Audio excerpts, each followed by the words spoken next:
Mobile दुकान रे पशि लुटि नेले 15 लाख टंकार मोबाइल सीसीटीवी रे कैद हैला लुटेरांक कारनामा।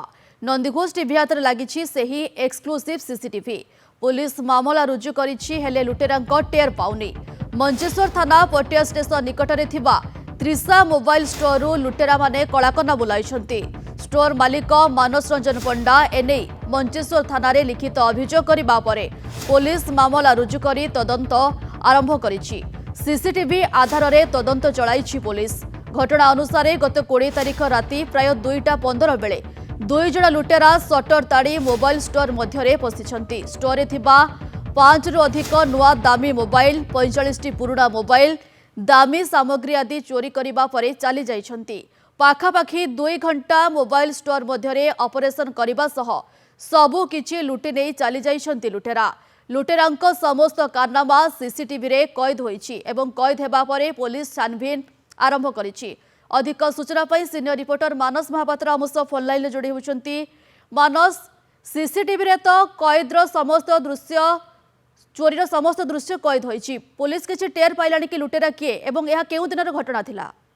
देखो बड़ कथा हूँ स्टेशन निकट गोटे कहीपर सब पुलिस सर्वेलांस रे जगह थाए सीसीटीवी सर्वेलांस रे थाए एवं जो चोरी होती भितर सीसीटीवी अच्छी जो एक्सक्लूसिव सीसीटीवी नंदीघोष टीवी हाथ में लगी। किंतु बड़ कथा हूँ राति प्राय 2:15 समय पटिया स्टेशन निकट थिबा जो त्रिशा मोबाइल स्टोर कह जाउची से स्टोर भितर लुटेरा पशुछंती।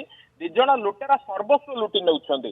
जो लुट अमाउंट आपण जदि देखिबे संपूर्ण घटना को लेकिन तेबे 5टी नुआ मोबाइल 45 टी पुराना मोबाइल एवं अन्य दामी सामग्री जार आनुमानिक मूल्य अप्रोक्सीमेट 15 लाख टंका हबो बोली अनुमान करा जाउची। एवं अभियुक्त को धरिबा पई जेतेबेले छानबीन चालीची सेतेबेले स्टोर रो जे मालिक रहिछंती मानस रंजन पंडा से मध्य संपूर्ण रूपे सहयोग करछंती पुलिस को जे प्रकृत पक्षे एमाने किए पूर्वरु रेकी करथिले कि नाही पुलिस पेट्रोलिंग सत्य मध्य एमाने केमिति भितर को पसिले शटर काटिकी एमाने सबु किछि लुटि नेले मध्य जेतेबेले पीसीआर पेट्रोलिंग करूतला किभଳି जानि परलानी एमती विभिन्न दिगो को नेकी जेतेबेले छानबीन चालीची सेतेबेले राजधानी रो गोटे मोबाइल स्टोर रु पाखापाखी 15 लाख टंका लूट परे अन्य जो मोबाइल दुकानी माने रहिचंती सेमानंक छाती रे मध्य छनका पसिची जे केबे मध्य सेमानंकर पाळी पड़ी पारे कारण दुकान सब सिक्यूरिटी व्यवस्था रही एवं जो देखिए चारिआडे सीसीटीवी लगी जो सीसीटीवी रु लुटेरांकर दृश्य कह देछि। किंतु लुटेरांकर तिले मात्र खातिर नहीं ना पुलिस को अच्छी ना दुकान मालिक को अच्छी ना स्थानीय लोक को अच्छी